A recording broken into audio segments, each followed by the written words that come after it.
2022-2023 MLB free agent class was stacked to the core. From talents such as Aaron Judge, Brandon Nimmo, and everyone's favorite catcher, Austin Romine, there was plenty to be excited about from an organizational standpoint and for baseball fans alike. However, one class stood out from the rest, and that was the shortstop class, consisting of Trey Turner, Carlos Correa, Xander Bogaerts, and Dansby Swanson. Other shortstops consisted of Elvis Andrus, Jose Iglesias, Andrelton Simmons, and even Yankee legend himself, Didi Gregorius. For the sake of this video, however, we are only going to discuss the likes of Turner, Correa, Bogaerts, and Swanson, considering they are pretty good, or at least were good at one point. What do I mean exactly by this? To put it nicely, this hyped up free agent class isn't looking too spicy nowadays. Let's begin with Trey Turner. Oh, our sweet American patriot. Who could ever forget his insane and dominant run during the World Baseball Classic for Team USA? In a 6-game sample size, Trey Turner blasted 5 home runs with a ridiculous 1.483 OPS, marking the most homers and highest OPS on Team USA. The vibes were at an all-time high, and I'm sure Phillies fans were beyond excited for Turner to tear it up in Philly. About that though, his 11-year, $300 million contract isn't looking so pleasant. As a player who was responsible for a .302 average with an .842 OPS and 230 stolen bases from 2015 through 2022, as well as a World Series champion, you'd expect him to be one of the better players in the league. That, however, just hasn't been the case as of yet. In the 2023 season, Turner is hitting .252 with a .701 OPS and a 1.9 fWAR. Among 140 qualified hitters, Turner ranks 88th in average, 114th in OPS, and 71st in fWAR. Sheesh! If there is anything positive to add, it would be that he has a 2.1 ultimate zone rating and 2 outs above average, but he has cost his team 3 runs. So, what exactly is going on with Turner? Because this is quite the opposite from what was expected. Turner doesn't own a career low line drive percentage, nor does he own a career high ground ball percentage. The big glaring issues are that Turner has been striking out at a 23.2% clip, whiffs almost 30% of the time, and chases out of the zone 35.7% of the time. His strikeout percentage is the highest it's been since 2015, and the whiffs and chases are at a career high. On breaking balls, Turner is slugging .436, which is above average, but has an expected slugging of .324, whiffing 43.1% of the time, and has struck out 57 times in 183 plate appearances. On off-speed pitches, Turner is slugging .339, whiffing 38.2% of the time, and has struck out 17 times in 65 plate appearances. Turner doesn't whiff as much on fastballs, whiffing just 19.7% of the time, but is slugging just .386 in 271 plate appearances. It doesn't help Turner's case that he owns a negative 11 run value when thrown a four-seamer. In the past, Turner has slugged like a madman on fastballs, slugging .518 in 2022, .653 in 2021, and .676 in 2020, while not whiffing as much. A key element to look at is the fact that despite slugging .386 on fastballs this year,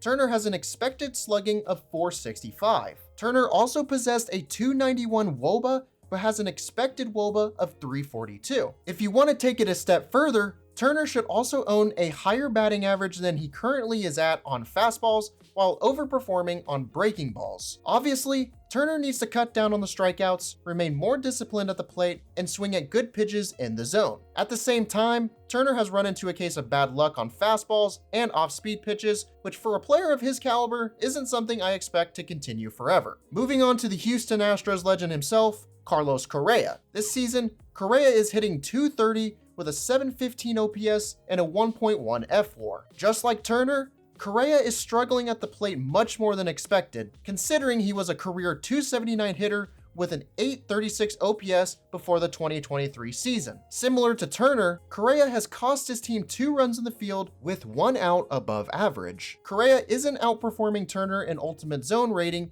hence a negative 1.8 UZR. Correa doesn't own a career high strikeout percentage or chase out of the zone percentage this year. However, he does have a career high 25.4 whiff percentage. In Correa's case, He has suffered from some bad luck, and his line drive percentage is the lowest it's ever been. The only other season Correa has hit line drives less than 20% of the time was last year. In 2022, despite a 19.8 line drive percentage, Correa finished the season with a respectable 834 OPS. The main difference between this year and last year is the shift. While the new rules surrounding the shift were introduced this year, Correa hasn't seen much positive results. In 2022, Correa posted an 800 OPS on all shifts, 784 OPS on traditional shifts, and a 1.500 OPS on non-traditional shifts. In 2023, Correa has posted a 510 OPS on all shifts, 495 OPS on traditional shifts, and an 833 OPS on non-traditional shifts. Definitely a dramatic difference to say the least. Combine this with the fact that Correa has a career low 271 batting average on balls in play and is massively underperforming his expected slugging and expected WOBA on fastballs and off-speed pitches, some luck should turn his way eventually. At least Correa has a solid barrel percentage, hard hit percentage, and max exit velocity, which are good signs that he does have the ability to turn his season around. I will say that regardless of everything mentioned previously, Correa owns respectable all-time numbers in the postseason, so I would not count him out just yet. Moving on to Xander Bogaerts, or the X-Man himself. Bogaerts encountered his fair share of struggles in the first half of the season, but was still 6% above league average per Fangraphs WRC Plus metric. However, he also posted a 731 OPS, which was just beneath league average and way below his career 823 OPS in the first half. Despite this, Bogaerts has bounced back a bit in the second half, recording a 787 OPS with a 120 WRC plus. Improvements have been made, but it's still not quite up to the standards we are used to seeing from Bogaerts in the last 5 seasons. He's cut down on the strikeouts by over 1%, and his walk percentage is up slightly from last season. He hasn't saved a run or allowed a run, and has 4 outs above average. Even though it's nothing to go crazy about, he does have an ultimate zone rating of 0.4, which is still better than being in the negatives. The one concerning element of Bogaerts' game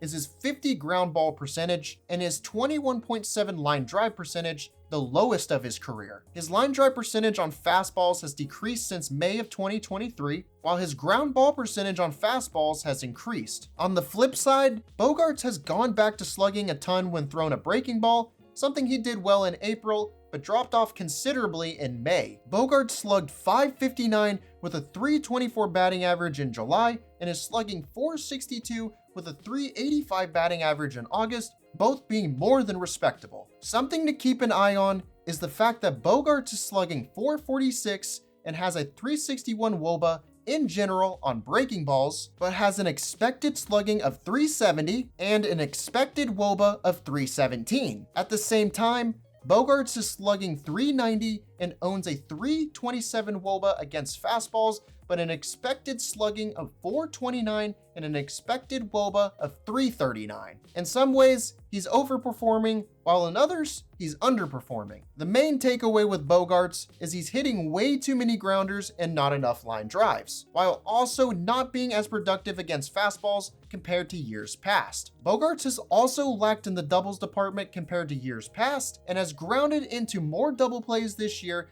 than he ever has since 2017. For a more in-depth comparison, it's August 15th, and Bogaerts has grounded into 16 double plays this year. He grounded into just 1 more in 2017, meaning he's on pace to surpass his career high in this statistic. Bogaerts owns a launch angle of 10 degrees when thrown a breaking ball, which is barely considered a line drive and is the highest compared to fastballs and off-speed pitches. On fastballs, Bogaerts has a launch angle of 9 degrees, or in the ground ball range, and a dreadful launch angle of -8 on off-speed pitches, which explains why he has a .320 slugging and a .244 WOBA. All in all, cutting down on the grounders and increasing the number of line drive base hits would do wonders for Bogaerts, just like it has in the past. Last, but certainly not least, let's dive into Dansby Swanson's player profile for this year. While everyone on this list can improve in at least one aspect of their game, Swanson has by far been the most productive of the bunch. In 104 games, Swanson is slugging .449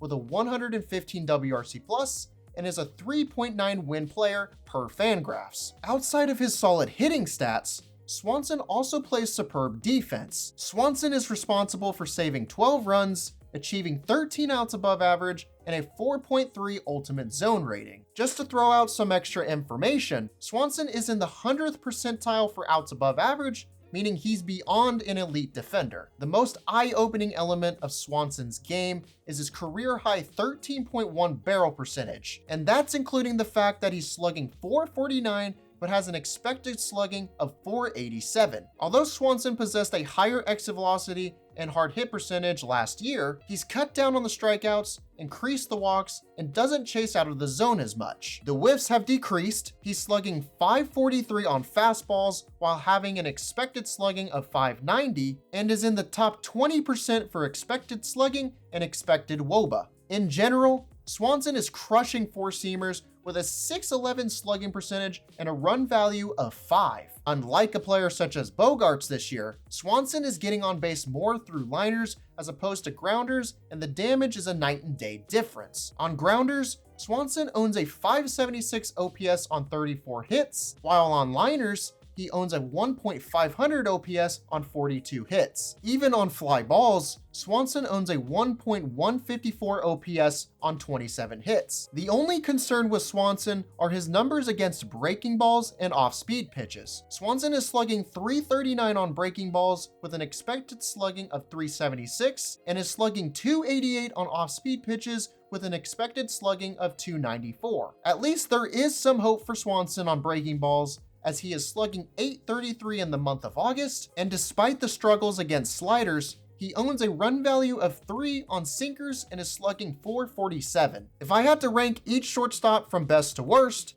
I'd place Swanson on top, with Bogaerts in second, Turner in third, and Correa last. The first two don't require an explanation, but the reason I'd rank Turner over Correa, despite a worse OPS and WRC+, is because Turner is worth more wins than Correa on both Baseball Reference and Fangraphs. With that being said, I hope every one of you enjoyed this analysis on the shortstop free agent class of 2022-2023. If you enjoyed it, please subscribe, and if you haven't already, click the bell notification so you never miss a video that I upload. Smash that like button, comment down below on your thoughts and points I may have missed, and I will see y'all on the next project.